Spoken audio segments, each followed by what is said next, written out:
Hello, let me talk about service in this video. So why we need service? So if we have a deployment and if you would like to give this service, this application to outside the world or within the cluster. So if it's a DB service, it probably might need within the cluster. And if it's a web application, we have to expose this to outside the world.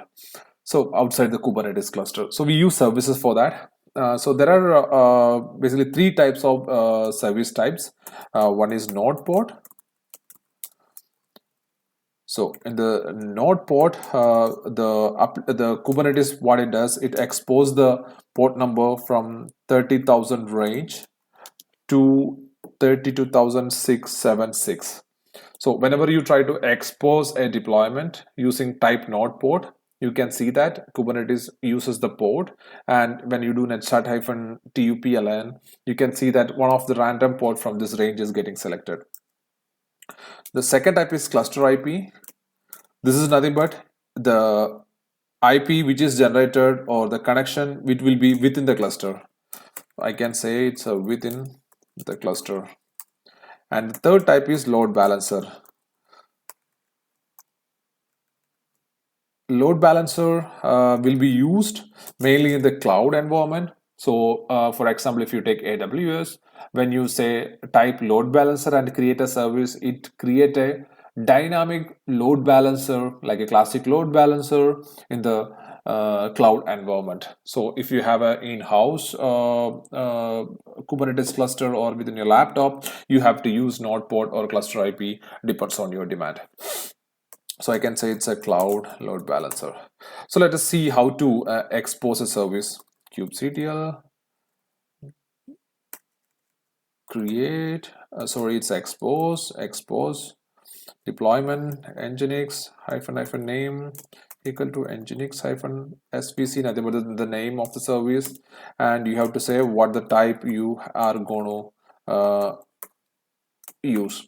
If you don't specify any type, by default it goes to cluster IP, but as of now I want to take it's a node port, and then you have to say to which port number it should connect.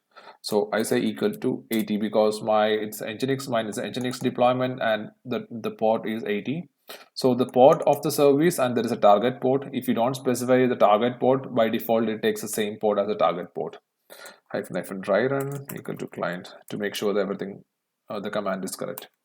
I'll take out the dry run is to client. Then I say enter. It's exposed. kubectl get svc. So you can see that when I have mentioned typing a node port, you can see the random port from 30,000 to 32,676 is selected.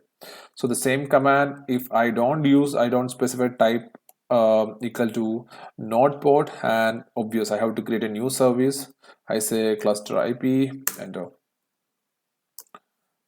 And you can see that it's a cluster IP, and yeah, there is only the port number is specified because we have specified the cluster IP. So this service you can access only within the cluster, and if you want to access the service from outside the world, you have to use the IP address of the host where it's running, nothing but my master server in this case, because I have only one node here. I'm using Minikube, and the IP address of the Minikube, then the port number, then I can access the service from outside the world. So that's about services on the high level. Please look at the Kubernetes documentation for more information. Thank you.